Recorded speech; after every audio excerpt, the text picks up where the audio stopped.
Imagine this: you're a foreign visitor in Beijing. You are in China on the business trip, or maybe you are here as a journalist. You are expected to return to your home country, alive, in one piece, unhurt. Of course, who would fear such things? But soon, things turn dark for you. You travel to work and back to your hotel room. But it's getting hard to breathe. You feel numb. You feel trapped.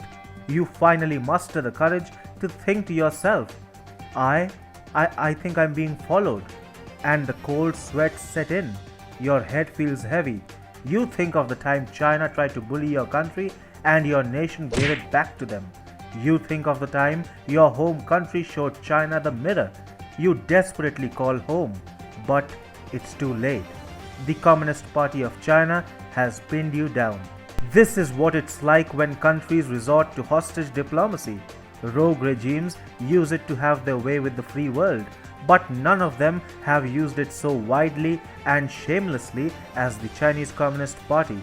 But this time, it will cost China big. Hi and welcome. This is TFI Global, the foreign affairs and geopolitical analysis arm of the TFI Media Group. I am your host Sanbir Ranhotra, and in this video I shall tell you about China challenging Australia with hostage diplomacy and how this will boomerang for the communist nation. The penultimate moment in China-Australia hostilities seems to have arrived. China has resorted to incarcerating innocent Australian nationals, and Canberra is not a tad bit happy with the paper dragon's antics. For almost 2 years now, Australian writer Yang Hengjun has been languishing in a Chinese jail in Beijing and is being subjected to the usual communist torture and brazen disregard for human rights. Hengjun has been accused by China of espionage and national security crimes. The incarceration of Yang Hengjun has once again come to the limelight since the Australian national is scheduled to face trial next week in a closed court in Beijing on the preposterous charges slapped against him by the Chinese Communist Party. The trial comes 2 years after his arrest, and he is most likely to be falsely convicted and jailed for crimes he never committed. In China, those accused of crimes of espionage and national security subversion, along with dissent against the CCP, are hardly acquitted. Australia knows that a citizen of theirs faces a danger to his life. So, in a strong statement rebuking China's moves, Australian Foreign Minister Marise Payne said, despite repeated requests by Australian officials, Chinese authorities have not provided any explanation or evidence for the charges facing Dr. Yang. She added, "We have conveyed to Chinese authorities in clear terms the concerns we have about Dr. Yang's treatment and the lack of procedural fairness in how his case has been managed." It must be mentioned that China has denied requests of Australia to have its diplomats witnessing the trial. This has raised serious concerns regarding the fairness of the secret trial.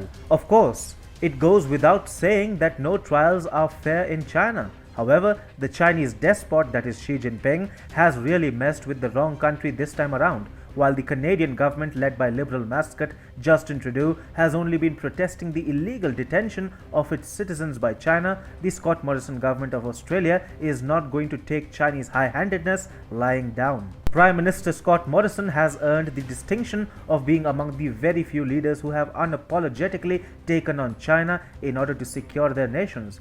And in Australia, the public sentiment is heavily weighed against China. That gives the Morrison government all the more reason to go after China. According to a survey by the Pew Research Centre, the share of Australian respondents with negative views of China grew by 24 percentage points in 2020 compared with a year before, with 81% saying they now saw China unfavorably. In fact, over the past 1 year, Australian investments in China have gone down by a whopping 25%, even though the paper dragon has been liberalizing its financial markets in order to ramp up foreign investments. On its part, China has cut down on imports from Australia, which range from products like iron ore, coal, barley, wine and meat. Australia's resolve to teach China a lesson, however, has not suffered due to the economic offensive Beijing has waged against it. In fact, Australia has gone on a disproportionate offensive spree itself, and the Morrison government is cancelling the paper dragon's BRI projects in the down under country at an unprecedented pace. Canberra has been hitting China where it hurts them the most. The trial of Yang Hengjun by China as such is simply retaliatory in nature. China would have thought that Australia would tone down its aggression when one of its nationals faced the prospect of being convicted in the communist nation. However, Australia's resolve has only been strengthened. China might have just forced Australia to snap all diplomatic and bilateral ties with it. Xi Jinping, therefore, might have shot himself in the foot here, and Scott Morrison is willing to go to any extent to teach Beijing a lesson.